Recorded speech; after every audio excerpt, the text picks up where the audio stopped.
Dictation लिखने के लिए रेडी हो जाइए। Ready, start.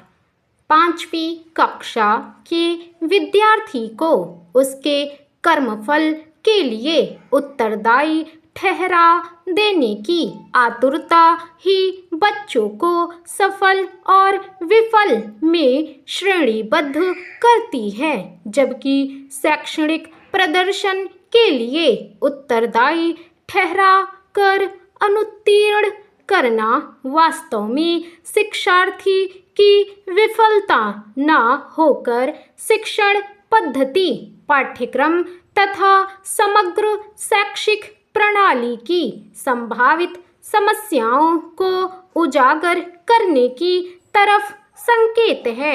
लगातार संशोधनों और राष्ट्रीय शिक्षा नीति 2020 के माध्यम से शिक्षा का अधिकार अधिनियम 2009 को शक्तिहीन किया गया है।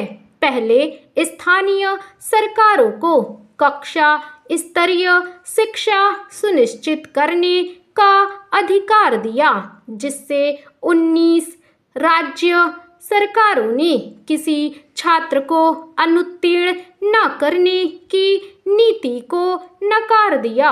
अब केंद्र सरकार के अधीनस्थ स्कूलों में भी इस नीति को समाप्त कर दिया गया है, जिससे यह स्पष्ट हो जाता है कि यह नीति जल्द ही देश भर में पूरी तरह से समाप्त हो जाएगी।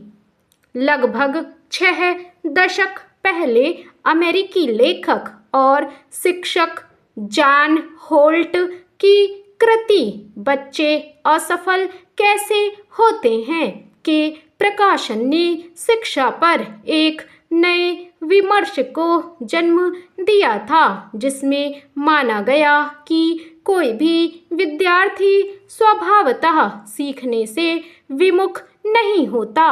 वे केवल उस पारंपरिक तरीके से शिक्षित नहीं होना चाहते जो उन्हें बोझिल लगता है। हार्वर्ड गार्डनर के बहुबुद्धिमत्ता सिद्धांत के अनुसार प्रत्येक व्यक्ति में विविध प्रकार की बुद्धिमत्ता होती है, जैसे भाषाई, तार्किक, गणितीय और प्राकृतिक आदि। यह सिद्धांत शिक्षा में विविध पद्धतियों और गतिविधियों के उपयोग की वकालत करता है, ताकि हर छात्र की क्षमता का विकास हो सके। शैक्षिक दृष्टिकोण भी अब केवल बुद्धि की संकीर्ण परिभाषा पर केंद्रित न होकर बहुबुद्धि सिद्धांत की व्यापक समझ की ओर अग्रसर हुआ है।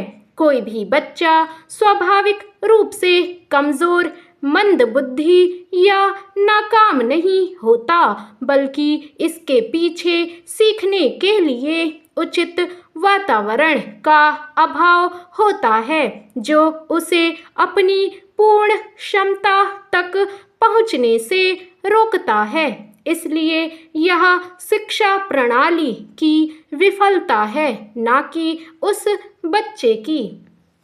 परीक्षाओं का मूल उद्देश्य छात्रों को शिक्षा व्यवस्था से बाहर करना नहीं होना चाहिए।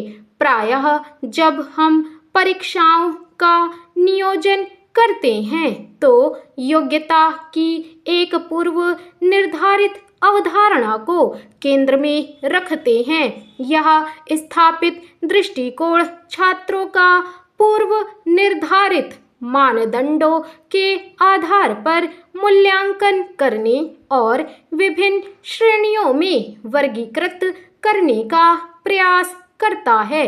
नतीजतन जब किसी छात्र को औसत से कम आंका या विफल घोषित कर दिया जाता है तो उसे उसी कक्षा में रहना पड़ता है।